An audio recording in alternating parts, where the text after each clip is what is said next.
This is a candlestick, and if formed in a specific formation, it can tell you a story of what the market is planning to do next. But what if I told you everything you know about candlestick patterns is a lie? Hammers, dojis, engulfing candles, all of it. None of this will work unless you pair it with this secret trick. You see, most retail traders treat candlestick patterns like cheat codes. They grab their little candlestick pattern mouse pads that they bought on Amazon and blindly look at trades with the same chart pattern. And while yes, candlestick patterns can be used for predicting price, a lot of people use them completely wrong. They see a bullish engulfing candle and they think, great, what a great time to buy. But then the price tanks. But what if I told you there's a strategy you can execute in order to know when this was about to happen? Every candle you see is one of these three types of candles: indecision candles, control shift candles, and strength candles. Let's start with the most powerful one, the strength candle. These candles have large bodies and small wicks. This is a strength candle and shows that buyers or sellers are in complete control at this time. But this candle can get even stronger. Oh my God. If a strength candle is printed with a large body and no upper wick for a bullish candle, this is an extremely strong candle, as it's showing that buyers had absolutely no resistance from sellers at this point. It's the exact opposite for bearish candles. If the candle has a large red body with no lower wick, that shows sellers had no resistance from buyers at this point. Now, these candles are pretty rare in the market, but if seen, it shows extreme buyer or seller control. But just like most things in life, size matters. For example, you could get this strength candle in different sizes. Here we have 4 examples, and all of these examples are strength candles with uninterrupted buying. But the largest strength candle is the strongest and the best indication that buyers are in control. Even though candle number 4 is still a strength candle, it's a lot weaker indication than candle number 1. Large strength candles show massive buying. Small strength candles show less aggressive buying. But what happens when that control suddenly shifts? That brings us to candle number 2. This candle shows who's losing the battle and who's about to take over. These are also called control shift or reversal candle. Candle wicks show rejected price action. So if you have a large upper wick, that shows buyers tried to move the price up but got rejected and sellers took over and brought the price down. These control shift candles have long wicks with small bodies. For this candle, the body of the candle is pretty irrelevant. It doesn't matter if the candle's green or red. What tells you the real story is the wick. So oftentimes these candles can show reversal points. With candles showing large lower wicks, we can expect price to move up. If we see candles showing large upper wicks, we can expect price to move down. Now, when no one's in charge, the candle looks very different. That brings us to candle number 3.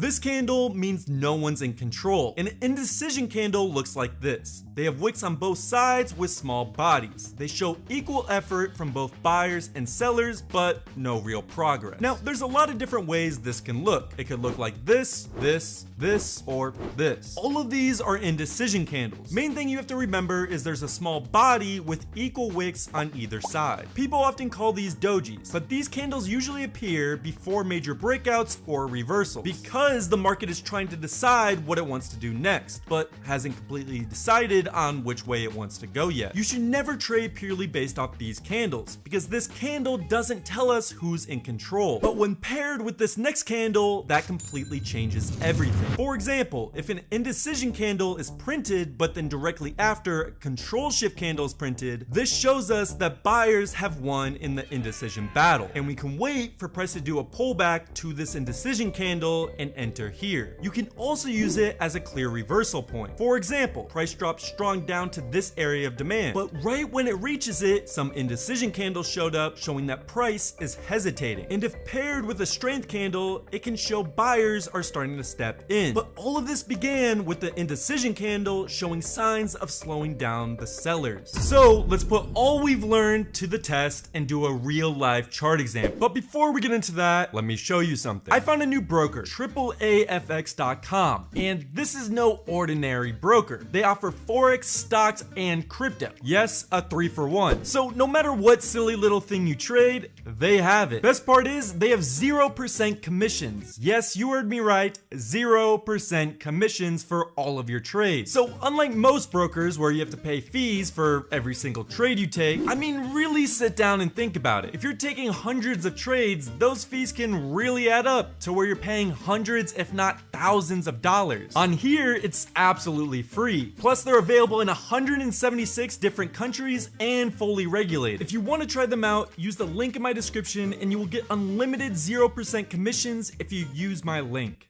You're welcome. Now let's take all three candle types and drop them into a real trading example. So here we have some price action forming. We started with a slight downtrend, but if you look closely, something very interesting is happening. During this downtrend, we got three indecision candles, showing price is hesitating at this price and doesn't know whether it wants to go up or down from here. One key thing to note though is that this red candle has a large lower wick, meaning sellers try to get the price lower, but buyers stepped in and brought the price back up, which means buyers are showing interest at this price level. After this, price prints a strength candle, showing buyers are showing massive interest now, so we can expect price to start heading upwards from here. Price does exactly as we expect and does a sharp upwards move, printing multiple strength candles. Another key thing to note, if you take a close look, it took a while for sellers to get the price down to here, but when the buyers stepped in, they erased all of that work that the sellers did within a couple of candles. So in essence, it took sellers 22 candles to get down to this point, while the buyers did the same amount of work within 4 candles. So that's very important to understand. So knowing that buyers are showing more strength, we can expect the buyers to continue this control and keep moving the price upward, which is exactly what happened. Since price started a strong upwards move from this point, we can call this area our area of demand. We can mark this area of demand by marking the low of the candle that started that move to the high of that same candle. This is our area of demand